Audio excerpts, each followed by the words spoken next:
It's interesting how people kind of get pigeonholed, right? Like I think that as I started to talk about creating your ideal business, um, people I think kind of wove that in with this concept of lifestyle business that I was really anti-hustle and didn't, really kind of subscribe to maybe this 4-hour work week type of mentality or something like that. And it it like many things is just kind of plucking one thing out and maybe not seeing the forest for the trees, right? And the the reality is my business journey was very much kind of the hustle and grind, and I don't know that you'd call it rags to riches or whatever else, but I mean when I started my first business, I had, you know, a few $1,000s to my name. And that actually came from selling a little bit of sports memorabilia that I and had plenty of debt between student loans and car payment, didn't own anything. So my net worth was very negative. Um, Started my first business sharing an apartment with a couple other guys. Then when Holly and I um, got married, we lived in a basement, right? We shared a house. We lived in a basement. When I say a basement, I don't mean like this duplex type thing, like no bathroom in the basement. Like you had to go upstairs to use the restroom. And our honeymoon was going and painting the gym that was yet to be open, our second location, and staining floors.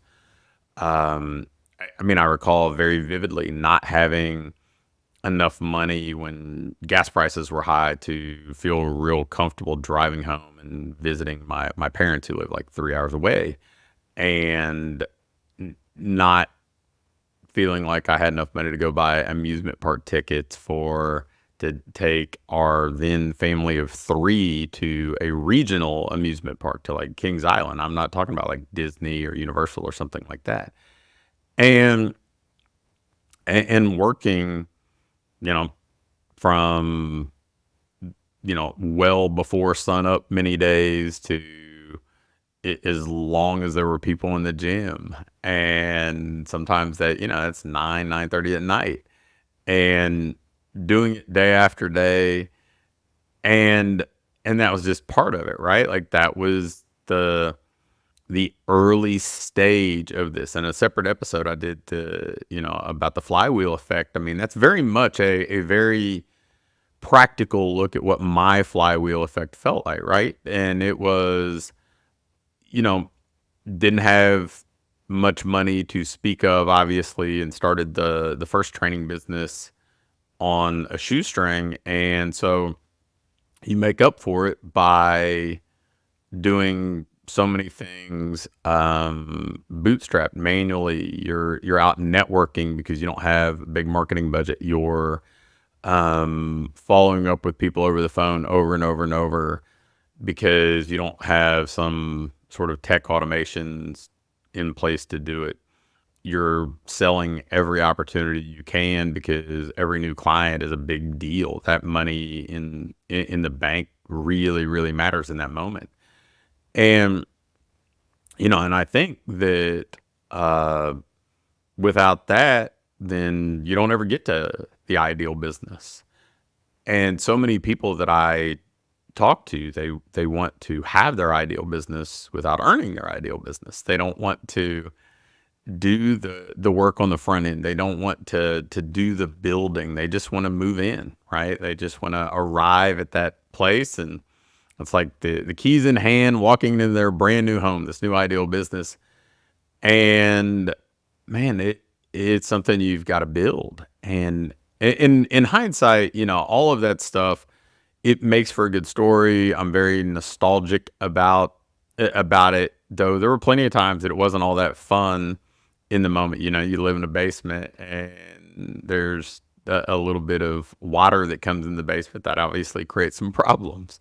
Um, but But I also think that that's part of what allowed me to be a better coach because, I didn't have a big financial backer. I didn't have a trust fund to lean on or a bunch of money put back or wealthy parents that were just going to kind of finance everything. It was all very much you you earn it to pay for it in the moment. And and I think that that's probably allowed me to empathize with business owners at the same spot. But it also has been um, very, very much a tool in my toolbox to be able to show people how to go and generate a lot out of a little. And I think that it certainly made me more valuable to a big subset of the clients that I've served. But I think more importantly, it's helped me to remind the people that I coach. I don't care if it's youth baseball players or the fitness clients that I've coached along the way or the business owners that the results are a product of what you do, not what you say, not what you wish would happen. You're not entitled to just arriving at those outcomes.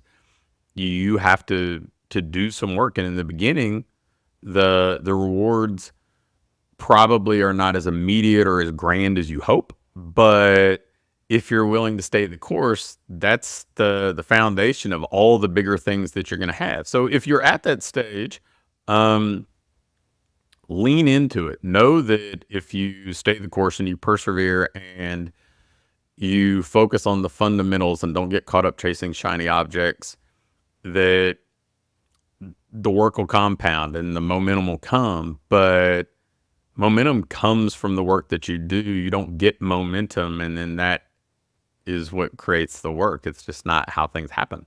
So, you know, I would say very much that um, I am not a hustle in perpetuity type of guy. I think that um, if you're 5 or 10 years into business and you are still behaving like a startup, either that's a choice or you're doing it wrong, right? Like you decided, hey, I really like this. This is the lifestyle I want to have. This is the things that are fulfilling to me. And if that's you, who am I to tell you different, right? I'm telling you to create your ideal business. Your ideal is your ideal, not necessarily mine. But um, but if you are behaving like a startup because you've not installed systems and um, you've not kind of delegated and elevated and continued to evolve the way that you do things, then again, that's a choice. That's you saying, look, you know what? I have just said I'm going to be a person who builds my business on hustle forever, and I'll accept the sacrifices and the limitations that come with that. And that probably means spending a bunch of hours, just like I and most every other business owner that I know went into it. Like there's so many of us that you're working 16, 18 hours a day for months at a time to build. But it's fun because this is new and novel and exciting, and you're kind of a pioneer in your own world, doing things that maybe you hadn't done before. At least that was my experience, and that was the experience I had as a baseball coach too.